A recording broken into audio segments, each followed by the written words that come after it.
ஹாலிவுட்டோட ஃபேமஸான கம்பெனி தான் Warner brothers. இவங்க கிட்ட பாத்தீங்கன்னா நிறைய film franchise and cartoon franchise நிறைய வச்சிருக்காங்க. இவங்க வந்து இவங்களோட பிரான்சைஸை இப்ப மொத்தமாவே சேல் பண்ணணும் அப்படின்னு முடிவு பண்ணிருக்காங்க. என்னென்ன பிரான்சைஸ் இவங்க கிட்ட இருக்கு அப்படின்னு பாத்தீங்கன்னா ஹாரி பாட்டர், டிசி யூனிவர்ஸ் இவங்க கிட்ட தான் இருக்கு. Lord of the Rings, Monsterverse, Conjuring, Mortal Kombat, Mad Max, Space Jam, Scooby Doo, Looney Tunes and இது மட்டும் இல்ல பென்டன் கூட இவங்க கிட்ட தாங்க இருக்கு. இப்படிப்பட்ட ஒரு பிரான்சைஸ் எல்லாத்தையும் வச்சுக்கிட்டு இவங்க ஏன் வந்து திடீர்னு சேல் பண்ணணும்னு முடிவுக்கு வந்திருக்காங்கன்னு தெரியல. அப்படி ஃபுல்லா விக்கலனாலும் பார்ஷியலாவது விற்க போறேன் அப்படின்ற அனௌன்ஸ்மெண்ட் அவங்க கொடுத்திருக்காங்க. அண்ட் ரீசெண்டா வார்னர் பிரதர்ஸ் சைடுல இருந்து ரிலீஸ் ஆயிருந்த F1 தாறுமாறு ஹிட் ஆயிருந்துச்சு. அதே மாதிரி சூப்பர்மேன், சின்னர்ஸ், மைன்கிராஃப்ட் இந்த மூவி எல்லாம் இந்த வருஷத்துல செம்மையா ஓடுச்சு அப்படின்னே சொல்லலாம். அந்த அளவுக்கு ஒரு பெரிய ஹிட்ட கொடுத்த இவங்க ஏன் திடீர்னு விக்கணும்னு முடிவுக்கு வந்திருக்காங்க அப்படின்னு தெரியல. பட் இத வாங்குறதுக்கு ஏகப்பட்ட பேர் வந்து போட்டி போட்டுக்கிட்டு இருக்காங்க அப்படின்னு தான் சொல்லணும். பாரமவுண்ட் பிக்சர்ஸ் இதை எப்படியாச்சும் வாங்கிடலாம் அப்படின்னு டீல்லாம் பேசிருக்காங்க. ஆனா அவங்க பேசின டீல் வந்து வார்னர் பிரதர்ஸ்க்கு ஒத்து வரல அப்படின்றதுனால அவங்கள டிக்ளைன் பண்ணி விட்டுட்டாங்க.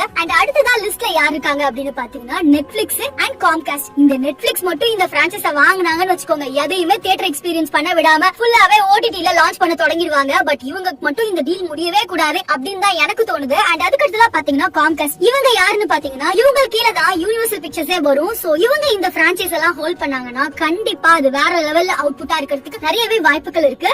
நெட்ஃபிளிக்ஸ் மட்டும் இல்லங்க, அமேசானும் இதை எப்படியாச்சும் கொஞ்சமாச்சும் நம்ம வாங்கிடணும் அப்படின்னு பிளான்ல இருக்காங்க. எது எப்படியோ வார்னர் பிரதர்ஸ் கிட்ட இருந்து யூனிவர்சல் பிக்சர்ஸ் வாங்குனாங்கன்னா அது கண்டிப்பா பெர்ஃபெக்ட்டா இருக்கும் அப்படின்றதுல எந்த டவுட்டுமே இல்ல. அண்ட் முக்கியமா பாத்தீங்கன்னா வார்னர் பிரதர்ஸ் வச்சிட்டு இருக்கிறதுலயே ஒரு முக்கியமான பிரான்சைஸ்ல இருக்கிறது தான் பென்டன். பென்டன் மேல யூனிவர்சல் பிக்சர்ஸ்க்கு ஒரு பெரிய கண் இருக்கு ரொம்ப நாளாவே. சோ இந்த டீல் மட்டும் ஒர்க் அவுட் ஆச்சுன்னா பென்டனை வேற லெவல்ல நம்ம எக்ஸ்பெக்ட் பண்ணலாம். சோ நீங்க எந்த கம்பெனி இந்த பிரான்சைஸ் எல்லாம் வாங்கினா நல்லா இருக்கும்னு நினைக்கிறீங்க அப்படின்றத கமெண்ட்ல சொல்லுங்க. ஒருவேளை யூனிவர்சல் பிக்சர்ஸ் இதை வாங்கிட்டாங்கன்னா மார்வல் ஸ்டுடியோஸ்க்கு இது ஒரு நல்ல பெனிஃபிட்டா இருக்கும். அது என்ன அப்படின்றத டீடைலா உங்களுக்கு நெக்ஸ்ட் ஷார்ட்ஸ்ல சொல்றோம்.